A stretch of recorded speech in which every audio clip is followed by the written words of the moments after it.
6 जून 2013 की सुबह का सूरज अमेरिकन गवर्नमेंट पर बहुत बड़ी मुसीबत लेकर आया। होता यूं है कि द गार्डियन और द वॉशिंगटन पोस्ट पे खबरों की एक सीरीज पब्लिश होती है जिसमें NSA यानी नेशनल सिक्योरिटी एजेंसी के टॉप सीक्रेट डॉक्यूमेंट्स का कच्चा चिट्टा मौजूद था। इन डॉक्यूमेंट्स ने न सिर्फ अमेरिकन बल्कि पूरी दुनिया के मोबाइल यूजर्स को हैरत में मुब्तला कर दिया जब उनको ये मालूम पड़ा कि अमेरिकन गवर्नमेंट चुपके से हर मोबाइल यूजर पर नजर रख रही है। इन डॉक्यूमेंट्स में NSA के सीक्रेट प्रोग्राम प्रिज्म को एक्सपोज किया गया था, एक ऐसा सीक्रेट प्रोग्राम जो US गवर्नमेंट को गूगल, एप्पल और फेसबुक जैसी कंपनीज के जरिए पीछे के रास्ते से किसी भी यूजर के प्राइवेट डाटा तक रसाई देता है। इसके अलावा उनके पास एक सीक्रेट कोर्ट ऑर्डर है जिसके जरिए वो करोड़ों वेराइजन कस्टमर्स का डाटा भी एक्सेस कर सकते हैं। वेराइजन अमेरिका में मोबाइल ऑपरेटर है जैसे इंडिया पाकिस्तान में एयरटेल और यूफोन। इसके बाद लीक किए गए डॉक्यूमेंट्स में प्रेसिडेंट ओबामा की तरफ से लिखा गया 18 सफ़ों का एक मेमो भी मौजूद था जिसमें ओबामा इंटेलिजेंस ऑफिशियल्स से बैरून मुल्क टारगेट्स की लिस्ट मांग रहे हैं जिन पर साइबर अटैक करना है। और ये तो सिर्फ लीक्ड डॉक्यूमेंट्स की शुरुआत थी। नेशनल सिक्योरिटी एजेंसी ने हांगकांग और चाइना की मिलिट्री के कंप्यूटर्स हैक किए, एंजेला मार्केल का फोन टैप किया जो उस वक्त जर्मनी की चांसलर थी। British government communication headquarters GCHQ अपने शहरियों पर नजर रखने के लिए एक प्रोग्राम चला रहे थे और लीक डॉक्यूमेंट्स में NSA और GCHQ की बातचीत सामने आई जिसमें दोनों इदारे तरीके ढूंढ रहे थे कि कैसे लोगों को धोखा दिया जाए, प्रोपेगेंडा किया जाए और सोशल मीडिया के जरिए कैसे लोगों पर अपना असर व रसूख रखा जाए। शुरुआत में तो किसी को भी मालूम नहीं था कि ये डॉक्यूमेंट्स किसने लीक किए और क्या ये वाकई सच्चे भी हैं या नहीं, क्योंकि न्यूज एजेंसीज अपनी खबर का सोर्स बताने की पाबंद नहीं होती। लेकिन इसके ठीक 3 दिनों के बाद एक शख्स सामने आता है जो इन टॉप सीक्रेट डॉक्यूमेंट्स को लीक करने की जिम्मेदारी लेता है। 29 इयर्स का एडवर्ड स्नोडेन जो कि एक हाई स्कूल ड्रॉप आउट था, उसने अपने कैरियर की शुरुआत US मिलिट्री से की, लेकिन 1 साल के बाद वहां से डिस्चार्ज होकर 2005 में मैरीलैंड यूनिवर्सिटी का सिक्योरिटी गार्ड लगा।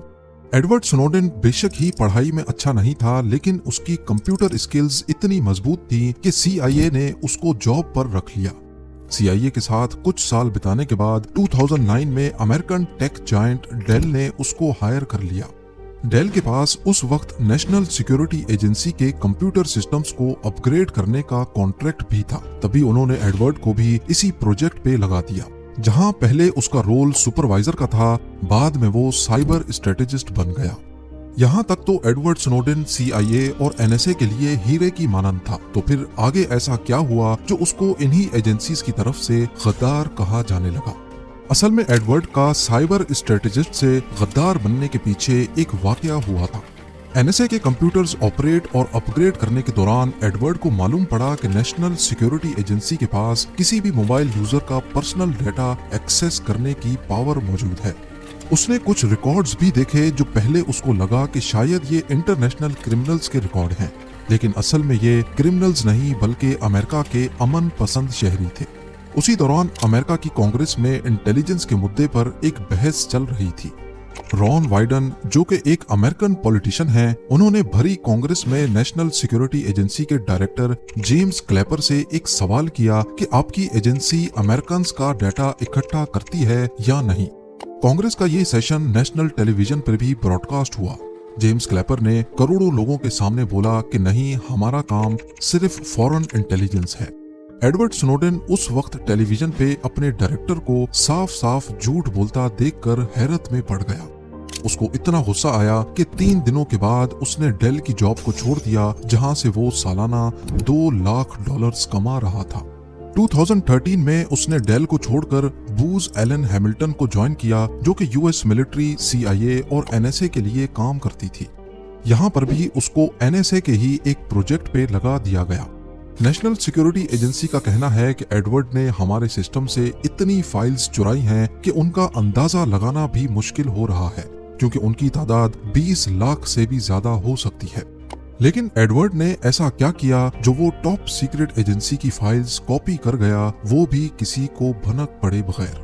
हैरानी की बात यह है कि इस काम के लिए उसने किसी पेचीदा हैकिंग टूल्स का इस्तेमाल नहीं किया, बल्कि ये सारा काम एक छोटी USB ड्राइव से किया गया। पर आखिर कैसे? क्योंकि नॉर्मल ऑफिसेज में ही डाटा चोरी हो जाने के डर से खास तौर पर यूएसबी ड्राइव्स पर पाबंदी होती है। दूसरा ये कि किसी भी कंपनी के सिस्टम में जहां कॉन्फिडेंशियल डाटा होता है वहां हर एम्प्लॉय के पास डाटा एक्सेस करने की अथॉरिटी नहीं होती। ये तो फिर भी नेशनल सिक्योरिटी एजेंसी के कंप्यूटर्स थे जिनकी सिक्योरिटी का कोई तोड़ नहीं होता। एडवर्ड स्नोडेन ने ये काम करने से पहले अपने भागने का प्लान बनाया और अपनी लोकेशन का फायदा उठाया। क्योंकि वो बूज एलन हैमिल्टन की तरफ से एनएसए के प्रोजेक्ट के लिए हायर किया गया था, इसी वजह से उसको हवाई में एनएसए के मैरीलैंड हेडक्वार्टर्स से 5000 मील दूर रखा गया था।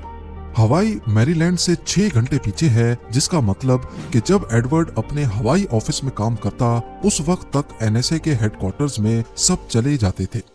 दूसरा फायदा ये था कि उसको एनएसए हेडक्वार्टर्स के सर्वर्स तक थिन क्लाइंट सिस्टम के जरिए रसाई हासिल थी, जो कि असल में आउटडेटेड था। तीसरा फायदा ये कि एडवर्ड खुद वहां सिस्टम एडमिनिस्ट्रेटर था, यानी उसकी प्रोफाइल की हाई सिक्योरिटी क्लियरेंस थी, जिससे उसके पास ज्यादा राइट्स थे। यानी वो बिना नजरों में आए किसी भी सिस्टम से डाटा कॉपी कर सकता था। बस इसी चीज का फायदा एडवर्ड स्नोडेन ने उठाया और बिना नोटिस हुए 5000 मील दूर से ही 20 लाख से ज्यादा फाइल्स कॉपी कर ली।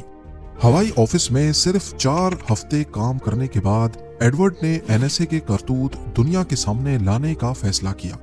उसने तमाम डॉक्यूमेंट्स यूएसबी ड्राइव में कॉपी किए। बड़ी चालाकी से वो ड्राइव सिक्योरिटी गार्ड से छुपाकर बाहर निकला और बीमारी का बहाना बनाकर छुट्टी कर ली। उसने अपना नंबर ऑफ किया और सीधा हवाई से हांगकांग चला गया। लेकिन जब अगले कई दिनों तक वो वापस नहीं आया और ना ही उसका नंबर लग रहा था, तो एनएसए को शक हुआ और वो उसको ढूंढने में लग गए। हांगकांग पहुंचकर वो कुछ भरोसे वाले जर्नलिस्ट से मिला, उनको डॉक्यूमेंट्स दिए और फिर वही डॉक्यूमेंट्स अगले दिन दुनिया की हेडलाइंस बन गए। एडवर्ड स्नोडेन के लीक किए गए डॉक्यूमेंट्स ने दुनिया भर में एनएसए की सीक्रेट पावर्स पर एक नई बहस छेड़ दी। इस पर सरकारी प्रॉपर्टी की चोरी, नेशनल सिक्योरिटी के सिस्टम्स में बगैर इजाजत घुसने और टॉप सीक्रेट इंफॉर्मेशन को अनऑथराइज्ड लोगों तक पहुंचाने का इल्जाम आयद किया गया। साथ ही अमेरिकन गवर्नमेंट ने हांगकांग से मुतालबा किया कि एडवर्ड को हमारे हवाले किया जाए, लेकिन वो भी अपना हर कदम पहले से प्लान करके बैठा था। तब तक वो जहाज पकड़कर रशिया चला गया, जहां शुरू में उसको असाइलम मिला और फिर सितंबर 2022 में पुतिन ने उसको रशियन सिटीजनशिप दे दी। तब से लेकर एडवर्ड स्नोडेन कई इंटरव्यूज दे चुका है, जिसमें उसने बताया कि कैसे हमारे फोन्स हमारी ही जासूसी करते हैं।